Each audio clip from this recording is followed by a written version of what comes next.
All right. Hello. Good evening, everybody. Welcome, Facebook world, to our first broadcast live event. B.T.B is what I called it, Breck Time Broadcast. Thank you for joining us tonight. I'd like to welcome everybody. So tonight, the intent of tonight's broadcast is kind of a leader development, and that really is going to be centered about the continuing education development program, or really just education as a whole. So first off, I'd like to start off with some quick introductions of who I have on the net with me tonight.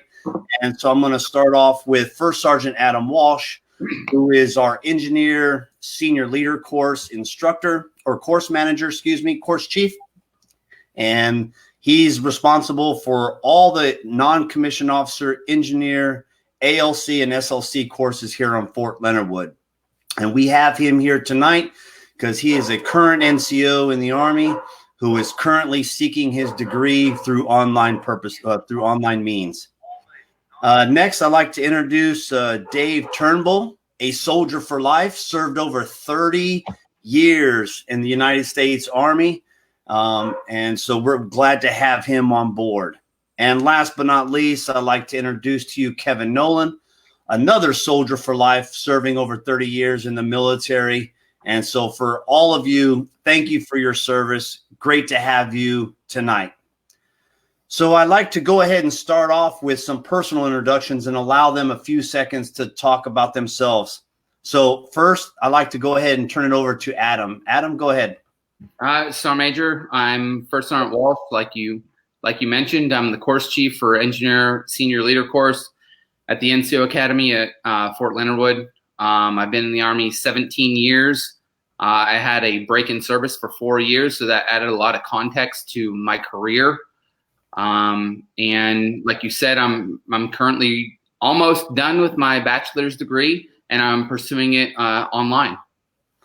All right, awesome. Thanks. I really appreciate you joining us tonight because I really wanted to get a perspective of someone who is currently serving in a senior level position who can still get their work on their degree. All right, next, I'd like to go ahead and turn it over to Dave for a quick introduction. Dave? Hey, Breck. Hey, thanks for inviting me, giving me this opportunity to participate. Yeah, a little over 30 years, and now reside in Alaska. One of the great things about our job, myself and Kevin, is we get to reach out and talk to soldiers and help them on this course of pursuing a degree and talking to them about the lessons learned we've had and our pitfalls so they can avoid them. So I appreciate you doing this, and I know things are tough, and I wish you all the best. All right, awesome. Great, Dave. Thanks. Appreciate it. And like I said before, last but not least, Kevin, please, the floor is yours. Hey, thanks, Sergeant Major. Kevin Nolan, soldier for life, over almost 32 years in the service. Retired now out here in Vegas, just echoing what Dave Turnbull had to say. Based on our experiences, we get to go out and visit with soldiers, camps, posts, and stations, and Marines and whatnot, and help them move forward with their education. That's awesome. Thanks, Kevin. Appreciate it. Okay, so as we get into tonight's broadcast, we're going to, like I stated, it's about the continuing education development program.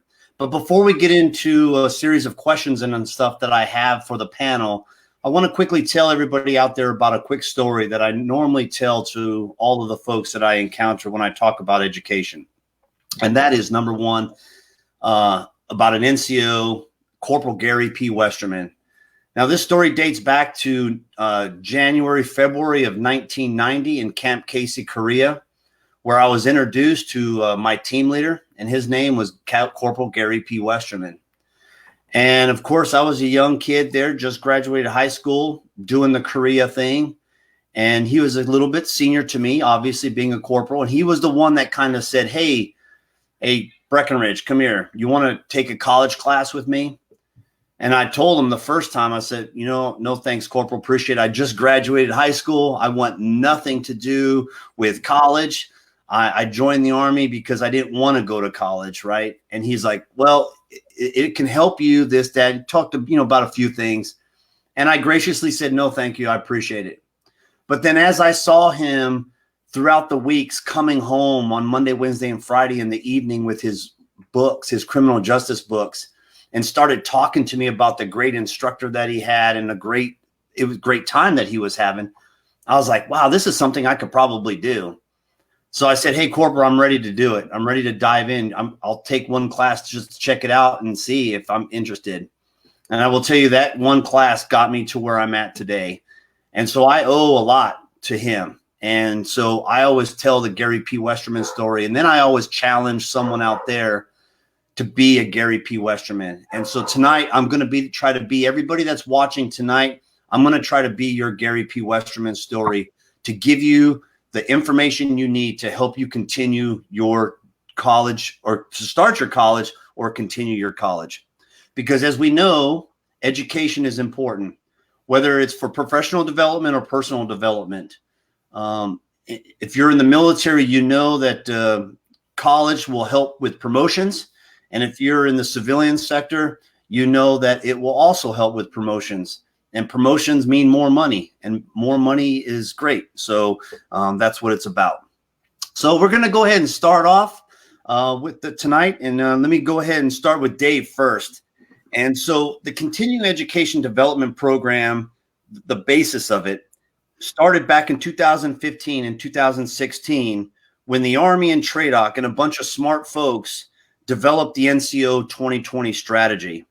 A document that I might add, I became in love with as the military police regimental sergeant major while I served there, because it really gave us a foundation of what we as schools are supposed to do to help reward our soldiers with college education.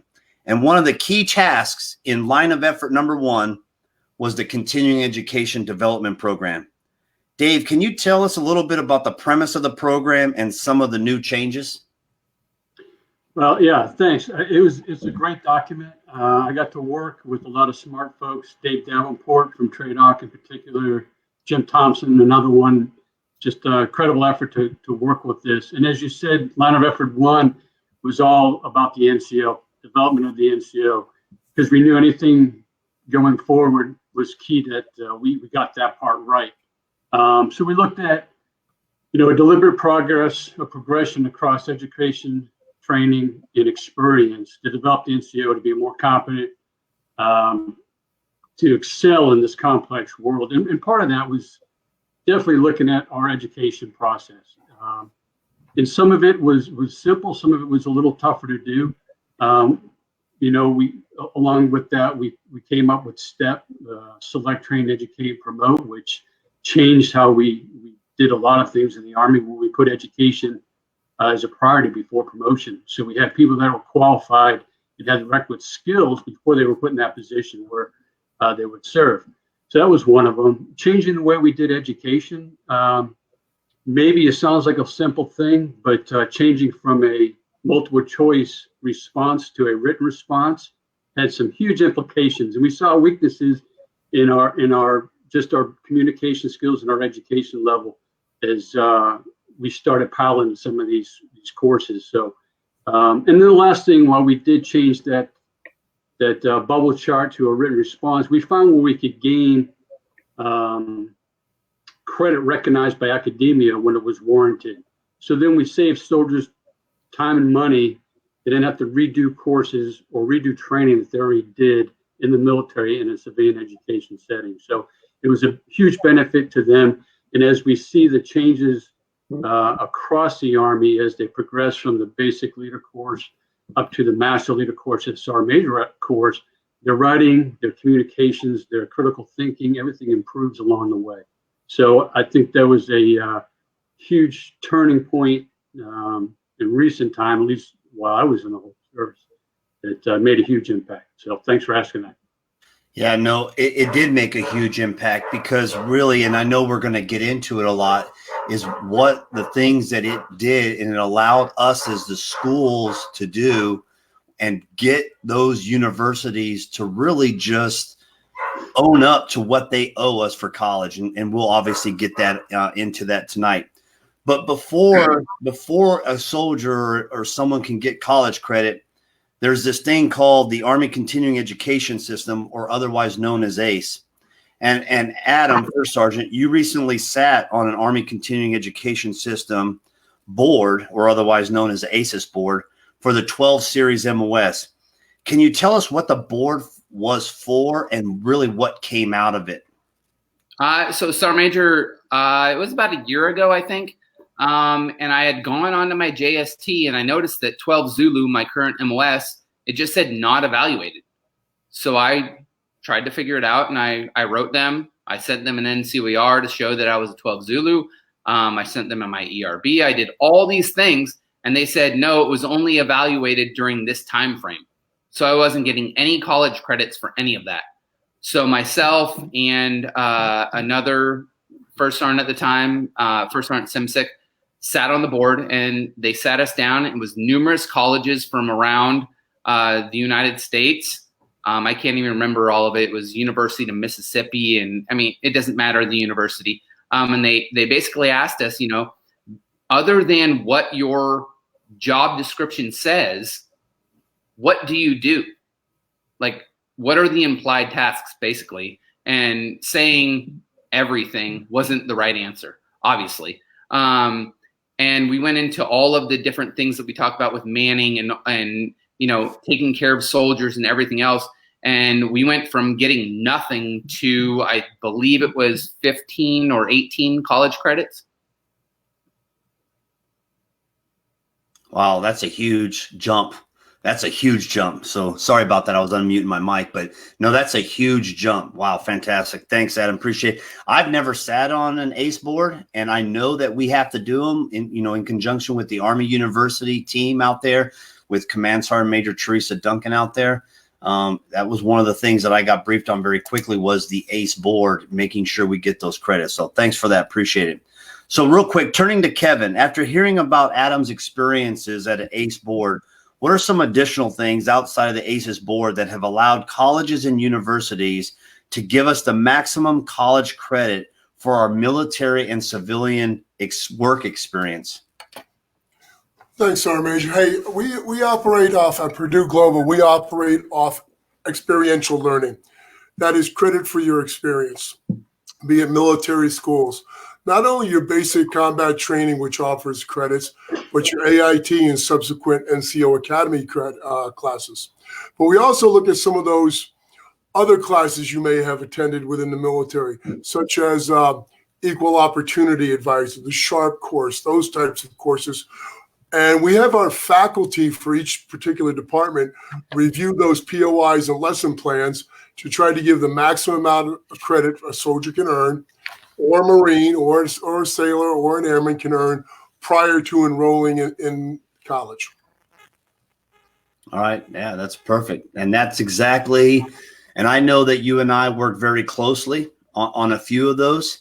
And it was really all about going a little bit above beyond what ACES does, because ACES is going to give a set amount. But what you and your team did was actually go deeper to allow more credit for what we train on and what we do, right? I know I'm trying to keep this military and civilian neutral, right? Because there are civilian folks out there that could take advantage of these college opportunities, especially those that served, right? They can use their transcripts and stuff.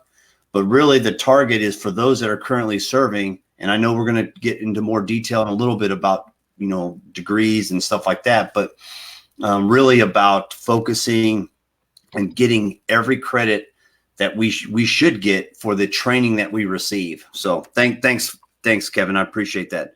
Cool. So Dave, this question is for you. As you know, I'm still serving at the Maneuver Support Center of Excellence in Fort Leonard Wood CSM, and I get asked a lot of questions about education. And so this one question I had, I'm going to throw it out to you, but I speak to a lot of young service members and their families.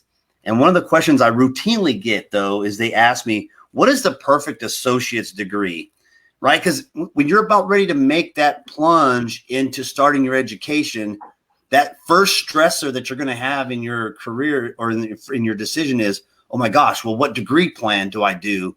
What degree do I sign up for? So that's why I'm asking you this. Can you give us your thoughts on what is the perfect associate's degree? Yeah, thanks, Brad. We hear that a lot. We talk to all the service members and they say, well, I'm looking for the perfect degree. And I say, well, there is no such thing. It's what degree is right for you. And to do that, you got to start with why. So I'll quote Simon Sinek, start with why.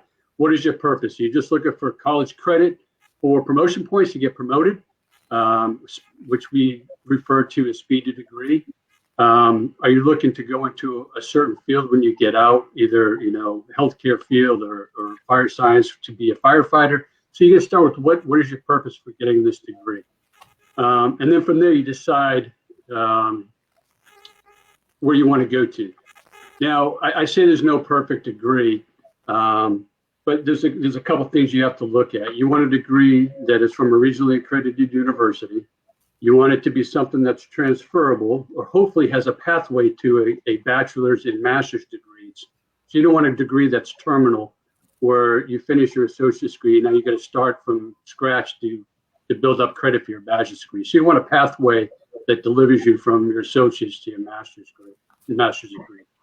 And then, and again, look for the schools that fit you. And I'll talk more about that later. But really the associate's degree is to give you that fundamentals, the foundations of technical abilities in writing and communications that will help you for your future degrees. So it's really just a starting point to give you the fundamentals as you develop more. And there's a lot to go into picking, but again, there's no perfect degree. It's what degree is right with you. So yeah. Thanks. No, that's perfectly said. I wish I had that advice about 30 and a half years ago when I started my degree. Not that I don't enjoy my degree plan, but it's probably not what I'm going to do now. And so I probably would have done things a little bit differently. So real quick, before we get into my next question, there was a question that popped up on Facebook from Loretta Strikert She's Action M, military police canine handler. And Kevin, I'm going to direct this to you, but she's out in Japan, COVID stop loss. And so her question is, do you only get credits for associates and bachelor's degrees? Roger, I know Sergeant Strikert very well. We knew each other when I was stationed at Fort Leonard Wood. And hope to see you back stateside soon, Sergeant. Hey, but anyways, for right now, for undergraduate degrees, I'll stand back. For master degree programs, we've evaluated the Sergeant Major's course at USASMA for master degree credit. And we've also evaluated the Captain's Career course for infantry and armor so far for master's degree. But that is to the level of off the JST that we've evaluated so far. Hope that answers your question, Sergeant. Yeah, that's awesome. Thanks, Kevin. I appreciate that. And real quick, I'm going to pop another one up, and this is not a question, but really, this is the point of being a Gary P. Westerman, right? And so right there, Wesley states, when I joined Purdue, I received 64 credits towards my associates, right? And we're going to talk about later on about, it's not about what university you pick or college. It's about what's best for you. But having a success story, this is, excuse me, this is why we're doing this tonight, to help educate that. So Wesley, if you're still on the net, we want you to be somebody's Gary P. Westerman. All right. Corporal Gary P. Westerman. We want you to be that person and get someone on the net. So, and Loretta said it was a great answer to the question, Kevin. So thanks to that. Okay. So now back to the first sergeant. So obviously we brought you on for one reason. You are a currently serving student enrolled in a university, getting after your degree, and you're a first sergeant in the United States Army at a very demanding job. By the way, I'm your senior rater. No bearing on tonight. No. So first sergeant, let me ask you two questions, and I'll start off with one. I'll give you one at a time and let you answer, and then I'll go to the second one. When did you start first pursuing your education? Well, honestly, I think it was 2003. I had gotten out of the Army, and honestly, I told everybody I was going to college so they would get off my back because I honestly didn't have a plan, and I actually think my parents are watching, so I'm sorry. And I did. I went to college. I was a freshman. My brother, who had just graduated high school, was a freshman with me. We were both going to a small community college in Northern California, and we were doing it.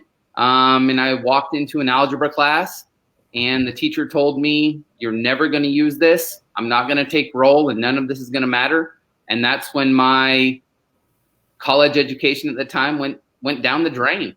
Like, I'm honestly, you got to lie to me.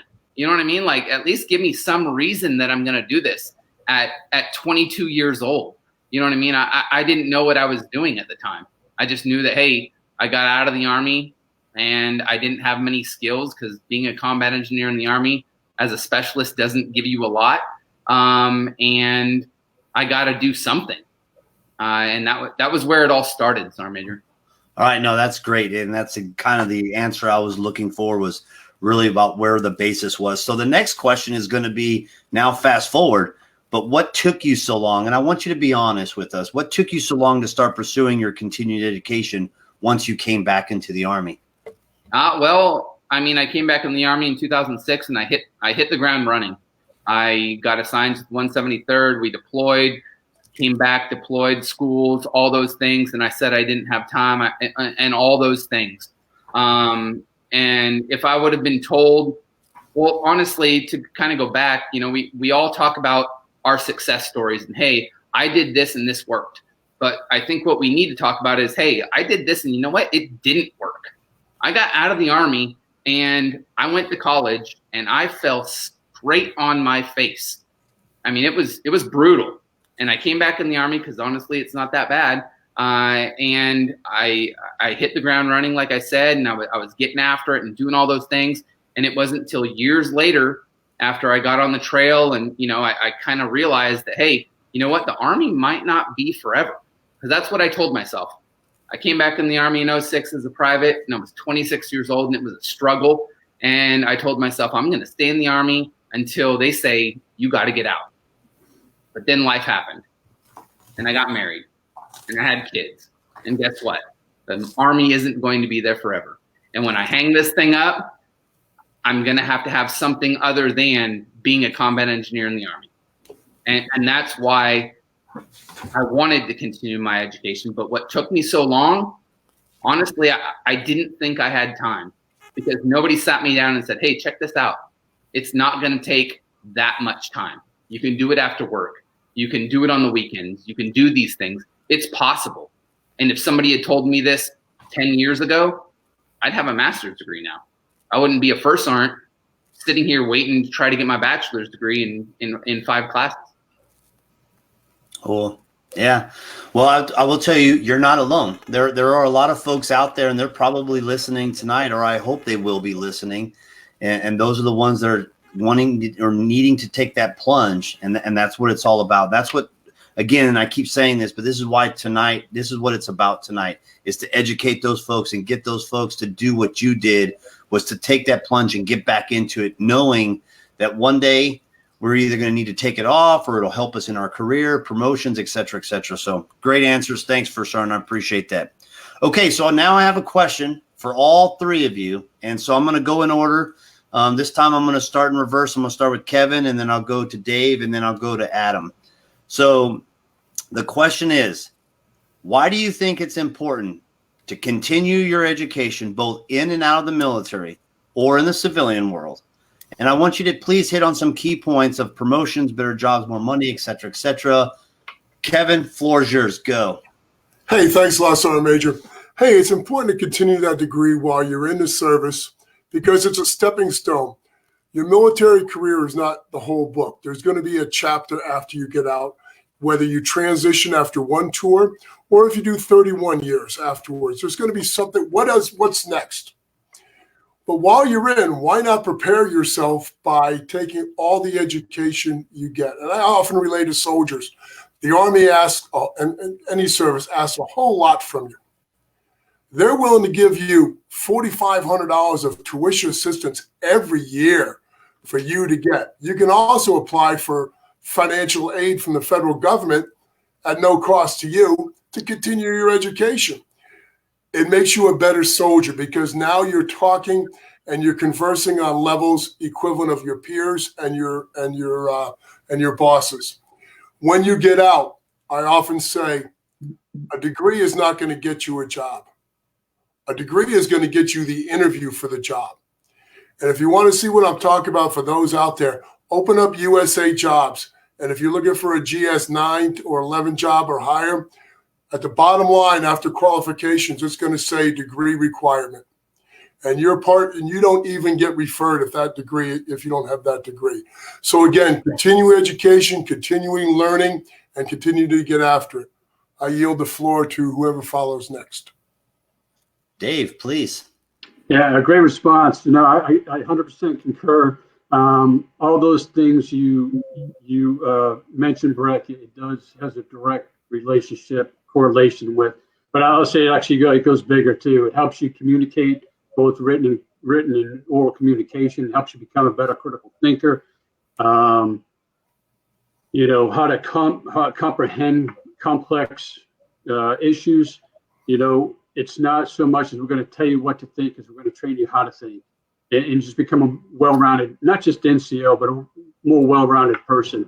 But I agree with Kevin. If you walk in, when you do take that uniform off at any level, and you have that degree, but you also have something else that a lot of people don't have, is you have that personal experience of leading soldiers 7 days a week, 365 days a year, and it's sometimes in some bad places. Now you have two things going for you, which is going to set you apart from others outside and inside the military. Well said. Perfectly. All right, Adam, to you. Well, I absolutely agree with Kevin and David. But what I will say is promotion is just a benefit, honestly. Like you said, we're going to have to hang this up at some point. And how are we going to provide for our families the same way that we are right now if we can't even get our foot in the door, like Kevin said? And then, the other part is once, and some of the people that are listening may know, once you become a Sergeant First Class, you're always going to have an officer counterpart. And what I've noticed kind of in the past is that we as senior non-commissioned officers have kind of not kept our seat at the table because we aren't educated enough. And it's kind of made it to the point where they don't trust us because we can't communicate effectively, like David said, with our officer counterparts. We don't even know how to write emails. And I get lots of people that come through our course and like, why do we need to write papers? Because you need to be able to effectively communicate with other people. And that's what this is all about. And we need to get our seat back at the table so that way we don't have our officer counterparts planning in a vacuum. They're not even offering to involve us in the situation because they don't trust us, honestly. And I'm not saying everybody's dumb or anything like that. They're very, very intelligent people that don't have college degrees.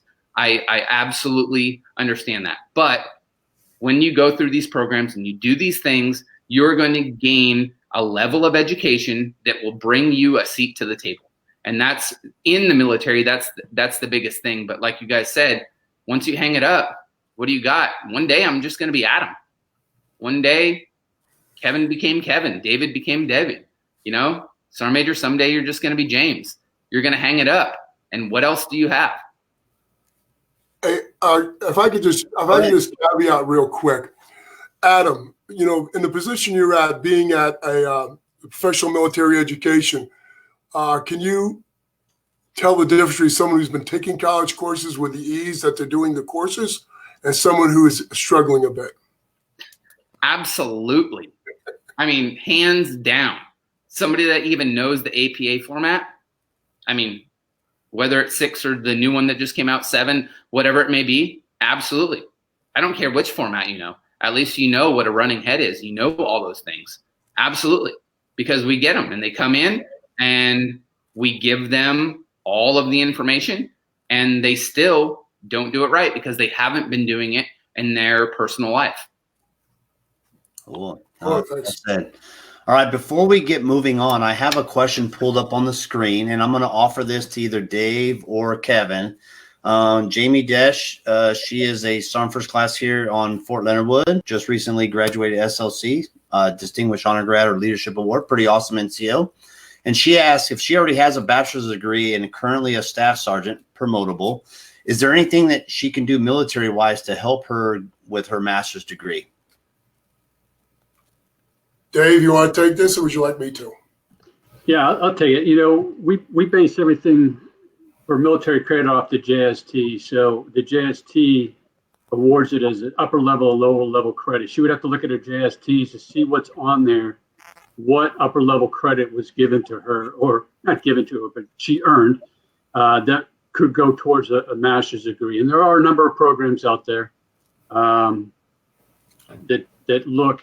Now, I will tell you this: a lot of them start with the Sergeant Major Academy, but that's not to say that's the case in everyone's JST. That's where it starts at. Look at the JST. Kevin, you want to add to that? Yeah. Well, right now at your position, Sergeant, the only way your military career could help out with your master's degree program is by you taking classes. There's really no other military courses that you can take or affect, which would allow you to work on, give credit towards your master's till you reach another higher level. That being said, as you begin to look at it, look at what type of master's degree program you want, and then begin to explore options. Where do I want it? Who gives me the best? What format of classes best fits my lifestyle, my battle rhythm? And once you figure that out, then begin going after it. Cool. All right. Awesome. Okay. Great dialogue. Before I jump into the next question, though, I do want to caveat on one point. And Kevin, you mentioned $4,500 TA, right? Tuition assistance every year for those in the Army. And so for those that are watching, so in 2 weeks, obviously these broadcasts will be every 2 weeks. In my next broadcast, I hope to have Command Sergeant Major Teresa Duncan from the Army University and her team on the net to talk specifically about credentialing. And so if you don't want to go the education route and you want to just do a credential, that will be the next topic of my leadership development sessions, will be the credentialing piece, to where you can use the money for either or. So obviously a great thing to have on there. So, all right. So Kevin, so I went on the website, I checked it out. It's pretty awesome. But I want you to please tell our viewers a little bit about this website that you can go input your career. And I'm going to put the link at the bottom here, but that you can go to input your career field and the number of years of his service and experience. And it's basically going to give you an estimate about the amount of college credit that they can earn for a particular career field and years of service and experience. Can you please tell us a little bit more and go into detail about that, please? Sure. Thanks, Sergeant Major. Hey, in response to a lot of questions, hey, I'm a staff sergeant, and how many credits do I earn towards my associate's, my bachelor's degree, and what? Purdue University Global developed an MOS calculator. What's important for the audience and everyone who's going to watch this in the future to realize that website, it's not an obligation for you to attend Purdue. It's a fact-finding mission for you. You're gathering intel. So when you go on there and you put it on there, 31 Bravo, Sergeant First Class, it's going to tell you generically off your joint service transcript how many credits you have towards your bachelor's, your associate's degree. That being said, we get a little bit of confusion because we operate off the quarter-hour system. It's important for people to realize it's 180 quarter hours is equivalent to 120. Also, what's not counted on there is, as Dave and Adam have alluded to, is transfer credit from any other college you may have attended. We will look at all prior college learning from any college, because most of us went to 3 or 4 colleges in our career. Mm-hmm. We will look at your CLEP test you may have taken, Dante's test that you may have taken, as well as your joint service transcript. We will evaluate all those at Purdue prior to your enrollment and send you a printout to say, hey, this is where you are. This is the degree you want. This is the delta that you're responsible for in the middle. And all that's up front before you enroll. I hope that helps. And I just want folks to remember that's just a snapshot. We've got to look at in-depth all your other classes and whatnot. Over. Roger, I understand that there's more in depth, but it just at least gives a general idea for those folks that are kind of ready to take the plunge. So Awesome. So now we've transitioned. We started at the macro level, and we're kind of working our way down now.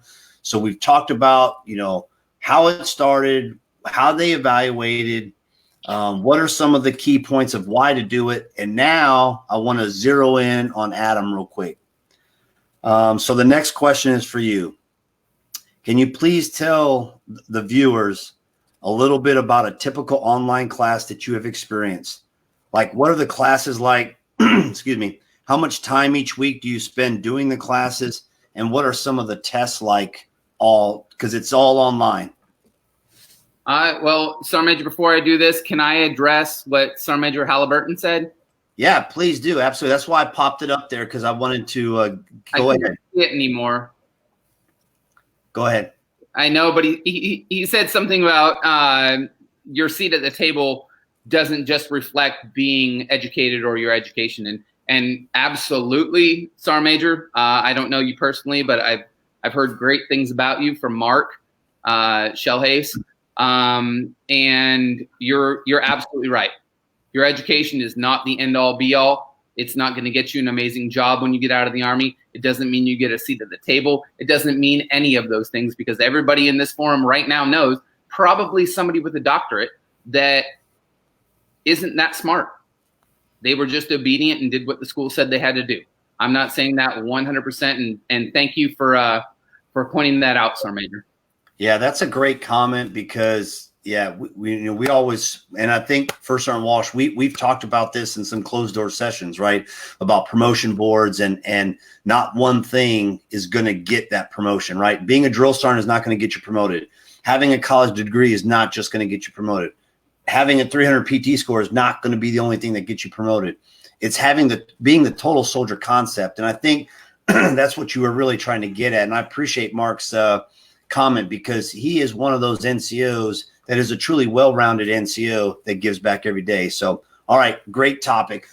So back to you though, Adam, because I really want the viewers, if there's somebody watching and they're about ready to take the step and they're a little bit scared to be like, oh my gosh, I don't think I wasn't good in high school. I don't think I can do an online class. That is probably too tough. I don't have enough time because I'm a first sergeant, wherever.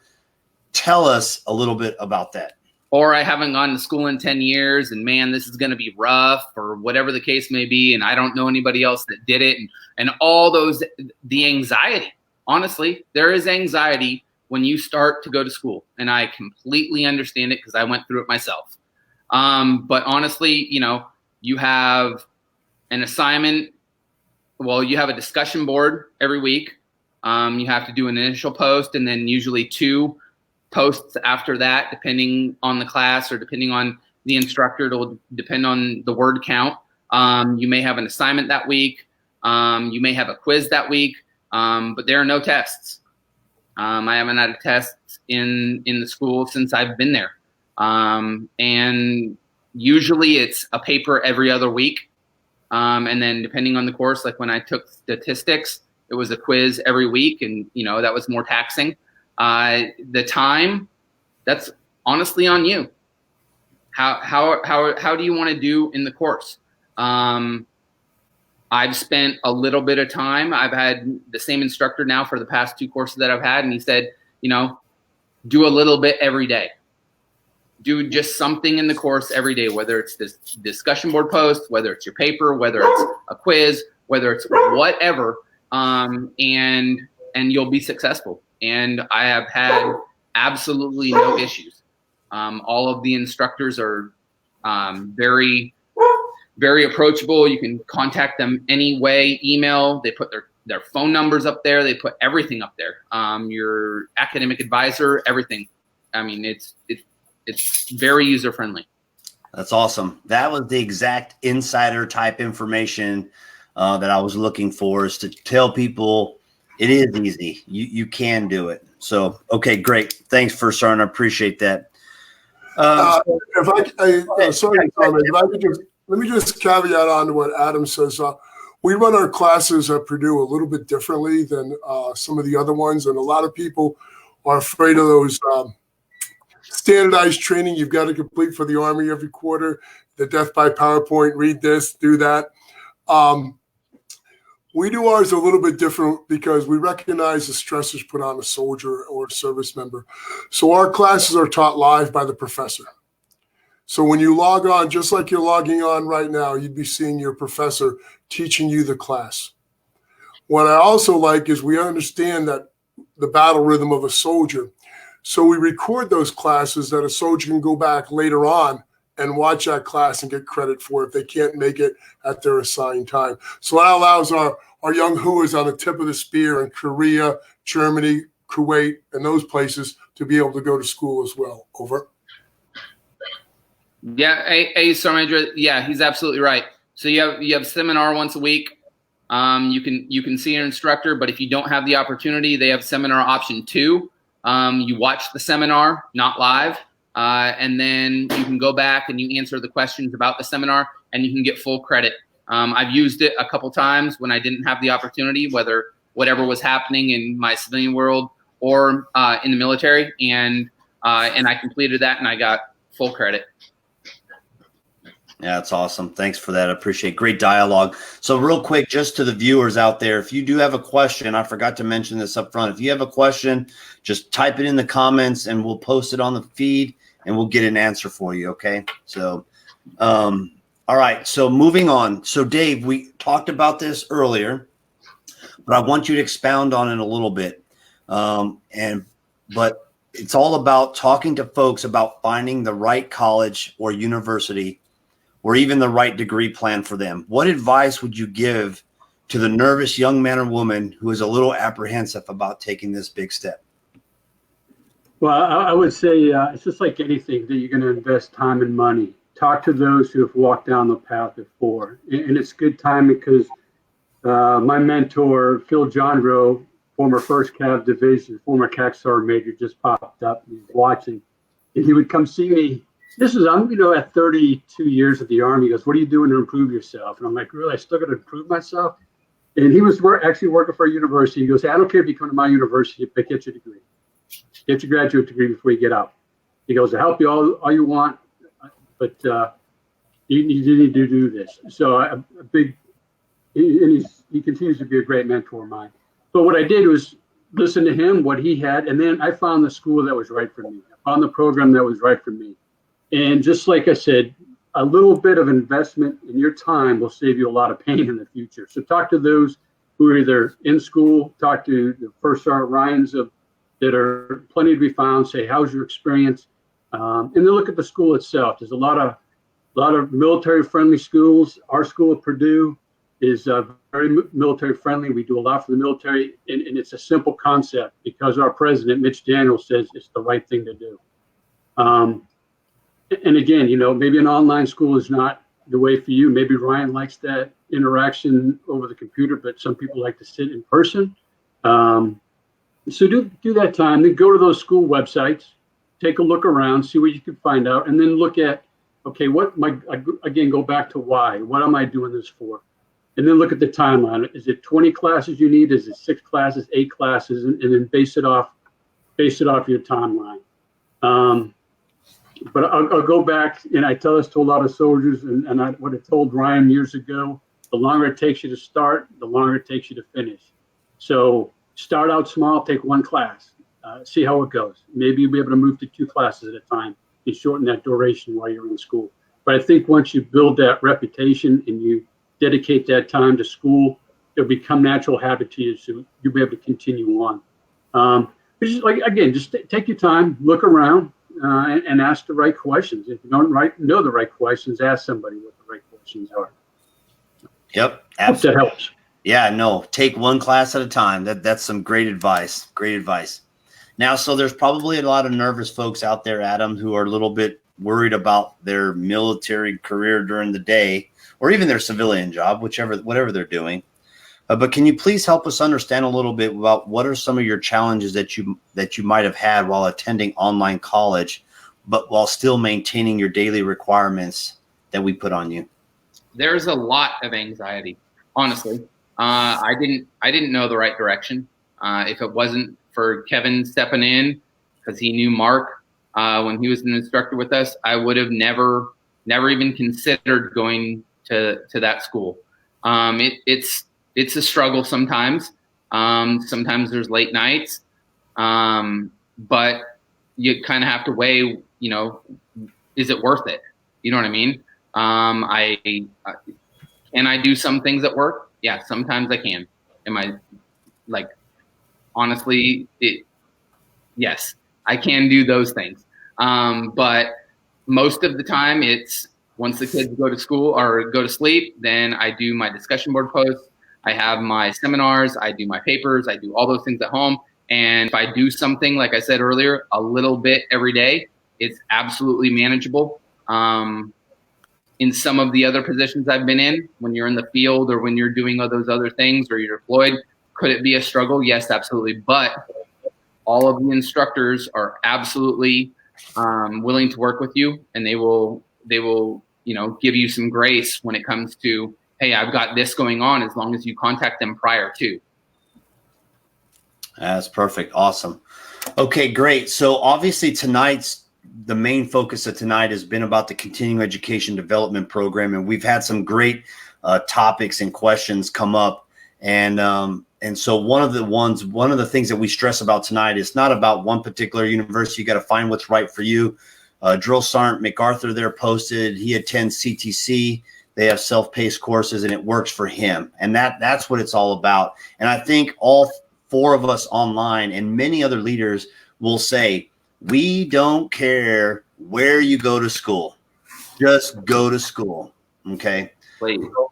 I have something here. Mark Halliburton just posted, and I'm going to go ahead and read it real quick. So he goes, I think it's so important to create an environment that takes into account a soldier's education, both civilian and professional. If it's important to you, then you will make it a way. But there's a metric that we must use to get after professional, but lacks the tracking on the civilian portion. He says, I feel at times we leave it up to the soldiers to figure it out, and this becomes a limiting factor. He says, I believe. And it should be up on your all screen now so you can read it for yourself, because I know I didn't do a very good job. But he wants to know, what are your thoughts on that? So I'll go ahead and let you digest that a little bit here for a second. And I'm just going to tell the audience, hey, send in your questions, and we will get those answered the best we can. So, all right, now on to Mark's comment. Who wants to take a stab at it first? I figured Kevin would jump on it since he knows Sergeant Major Halliburton a lot better than I do. And I do know him, and in the short time that I've known him, I can tell you he's a tremendous mentor. And we talk a lot about that. We've been talking about mentorship throughout in the Army for years. And I know he does this. I'm not saying Sergeant Major Halliburton does not do this. Take that active approach to sitting down with the soldiers who are thinking about going to school. And then, again, okay, why are you doing it? I just want professional education. I want to better myself. Okay, great. You're down the right road. Let me help you decide where, when, how to go about this. Take an active approach. I think there's leaders that can do a lot to take some of that anxiety off a soldier or a service member. Knowing when they go to school to make sure they're out on time. They're not stuck doing something they shouldn't be doing when they need to be at class. And then monitor them. Say, hey, how's that class going? Okay, well, it's not going too good. Well, hang on a second. I know someone who took that class, or who's someone who majors in mathematics. Let me get them to help you out. So I think he's right to take an approach that actively helps soldiers make that decision.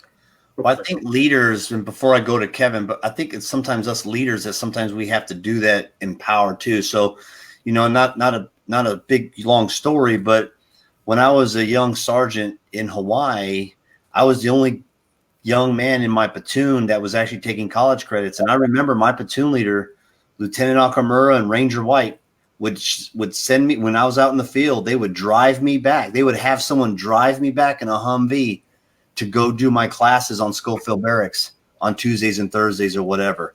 And so they made that commitment to me that if I was willing to make that commitment for myself, that they were going to support me in my endeavor. And that, again, they're another part of the reason why I'm at where I'm at. So, okay, Kevin, to you.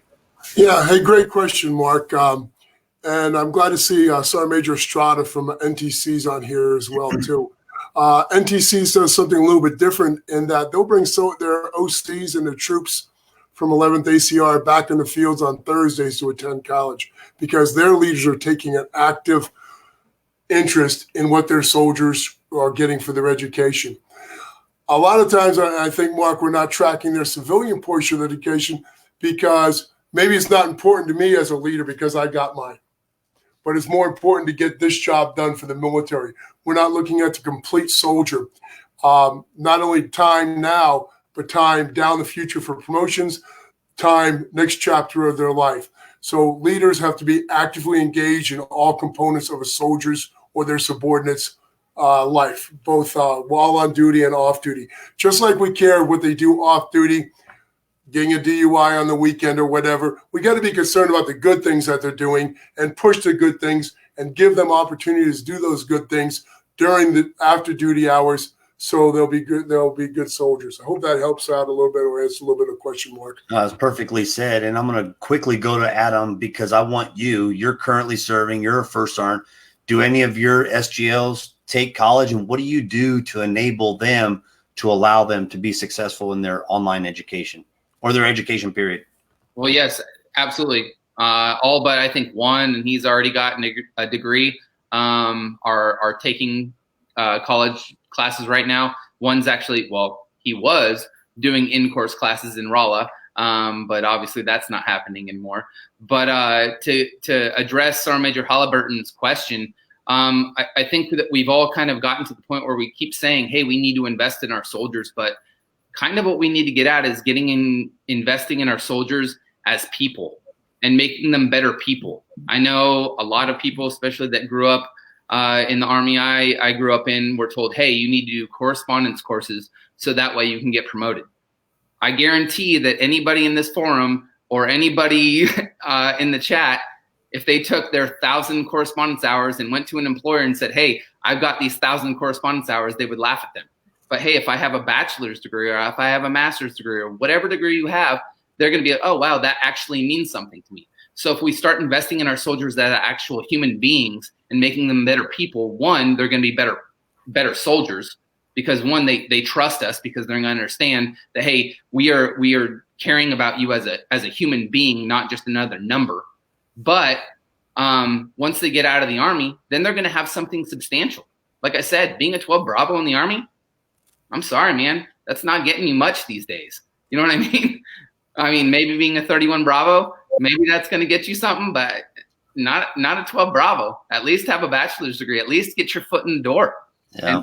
And we as leaders need to invest in those people and treat them like human beings and make them better, whether they stay in the Army or not. It doesn't matter. You know what I mean? Because, I mean, SFL TAP, that's what it's all about, right? That's exactly right. To go back out to the civilian force and get a job, not go out in there and get unemployment, right? That's right. It's all about what you said, taking care of people and just doing more than just saying that you're going to take care of people, actually showing them and allowing them to do those things. So that's awesome.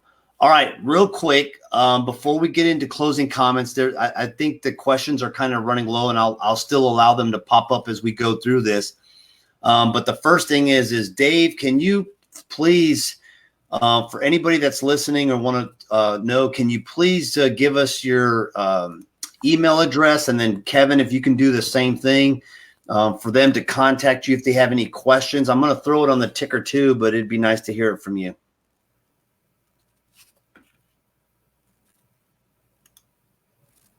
Turn on your mic, Dave. Dave, turn on your mic. We are professionals. We are professionals. I heard that. Hey, I'll give you I'll gladly give out my email address, and I'll tell you, I'll answer any questions, not just around education. But like I said, I have a lot of pitfalls that I went through, and I can maybe help you avoid them. But so always glad to help. But my email address is david.turnbull, TURNBULL, @PurdueGlobal.edu. All right, Kevin. I think mine's on a ticker below, but for those who can't see it, it's kevin.nolan1 @PurdueGlobal, all one word, .edu. And everyone in this audience, I know 90% of the people who are in this audience, they all know it. This doesn't have to be a education question. I'll gladly answer that. It could be a question on anything going on. And before we go to closing, Breck, can I put out what's coming up new? Please do. Go ahead. Hey, I want to give a big shout out for those of you at Fort Leonard Wood to retired Sergeant Major Eberling. Been working hand in glove with him because as Sergeant Major Halliburton will tell you, we don't have anything for the Echoes right now. We don't have anything for the Kilos right now other than an ACE review. And I think that's tragic. I've been working with Sergeant Major retired Eberling, and very shortly we'll have degree programs specifically designed for Echoes, Deltas, and Kilos, just as we did with the Bravos. Over. Oh, that's fantastic. And I know that has been working now, but it's not just military police. I know that your background is military police, but I mean, quickly, Kevin, talk to let's use the transportation school or use one of those schools on the East Coast about what you all have done with evaluating the military education for ALC and many others. Let's throw one out. 3 years ago, Sergeant Major Dave Davenport, who was a TRADOC Sergeant Major, challenged universities to come up with a degree any soldier can earn in their first enlistment, regardless of MOS. What he was really saying is, hey, combat arms, because no one thought they could get a degree. We took that challenge and we developed an associates in small group management, kind of what NCOs do. If a soldier has graduated basic leader course with no prior college, 6 to 9 classes to get an associate's degree, which cuts it by over 50% of what the requirement is. So let me make sure everybody heard that. So if you are a soldier and you have completed the basic leader course, check. And all you need is how many classes to get your associate's degree? 6 to 9. 6 to 9 classes to get your associate's degree. And the majority of those classes are your core classes that you're going to need. Your Comp 1, your Comp 2, which will allow you to succeed over in Adam's arena over there in PME. You know, you got a Math 150. You've got all those other classes. But it's called small group management because we wanted something that when you walked out to the civilian world, what do? Hey, I manage small groups of individuals. That's what NCOs do. That's leadership. That's exactly what huge corporations are looking for. And to give you some idea of the success, we launched it last year. I believe we currently have over 3,000 to 4,000 soldiers enrolled in that associate's degree program right now. Wow. Yeah, that's fantastic. Any MOS. In any MOS. Check. Any MOS. You pick it, it's there. All right. Awesome. That's fantastic. Okay. So we're going to start to wrap this up. We're about 57-minute mark, which is freaking awesome. This has been a great session. But I do want to provide each one of you an opportunity to have some closing comments before we end this. I'll continue to pump the feeds off of Facebook onto the screen so people can see their comments, and so can you. So with that being said, I'm going to start off with the most junior person on this net, and that is our first sergeant. I don't have much, Sergeant Major. Like you said, I don't care what school you go to. Just go to a school and don't be like me, honestly. 17 years to keep pushing for your bachelor's degree. Like I said, a break in service. I went to brick and mortar. I've gone to numerous online schools. I've done all those things. Please share not just your successes with your soldiers, but share your failures, because it's going to show that you're a human being. I've fallen on my face numerous times. Share those failures so that way they can see that, hey, that's not what I need to do, because everybody's heard, hey, go to this school, do this. This is what I did. This is what worked for me, all those things. Say, you know what? I went to this school and you know what? It was terrible. Don't do this. Don't be like me, because that's my biggest thing is if I could go back and rewind 10 years, I wouldn't do the same things I've done. So yeah, that's it, Sergeant Major. Thank you. That's awesome. Well, thanks, First Sergeant. I really appreciate that. So going on to Dave. All right. Hey, well, Breck, First Sergeant, first of all, thanks for your leadership. Thanks for doing this. Reaching out to your soldiers at a time where a lot of things are on their mind, and we're scattered out and isolated a little bit. This still keeps them remembering that they do have people out there that are leading the way, and I appreciate everything you've done. I appreciate you giving me the opportunity to do this. Besides being part of a great organization that, always strives to do the right thing, what the biggest thing that me and Kevin like about this job, or Kevin and I like about this job, is we get to give back to those soldiers, engage, staying connected to them, and just, again, give back to help them out. So we take it as a personal responsibility to pass on our lessons learned. So this was an opportunity to do that. So I thank you. I wish everybody the best of health and safety during this time, challenging times. I know the military will stay strong, and we'll get back to getting after it as soon as we can. So again, First Sergeant Breck and Breck, thanks again. Well, awesome. Thanks, Dave. I appreciate that. And to you, Kevin. Hey, real quick. Again, I want you all to take time, be safe. But let's get after this thing.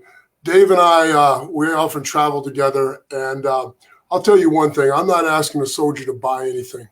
I'm not asking to buy a widget for the field. I'm not asking them to invest in anything. I'm not asking to buy whatever.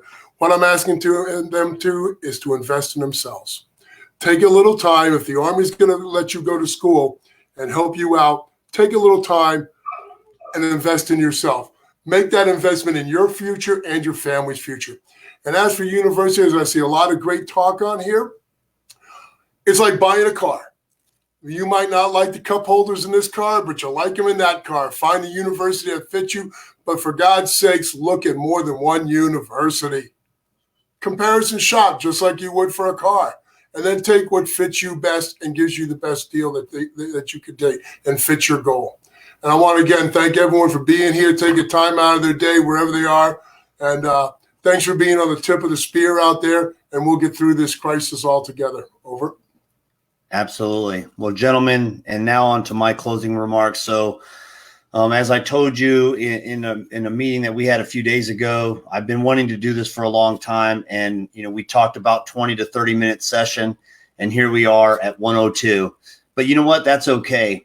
Because I think those that are interested and want to learn, they're going to watch it, and they're going to watch the whole thing. And then hopefully they'll start their education with one university or another. So thanks for being my guinea pigs on the first B.T.B, Breck Time broadcast. And so great information today.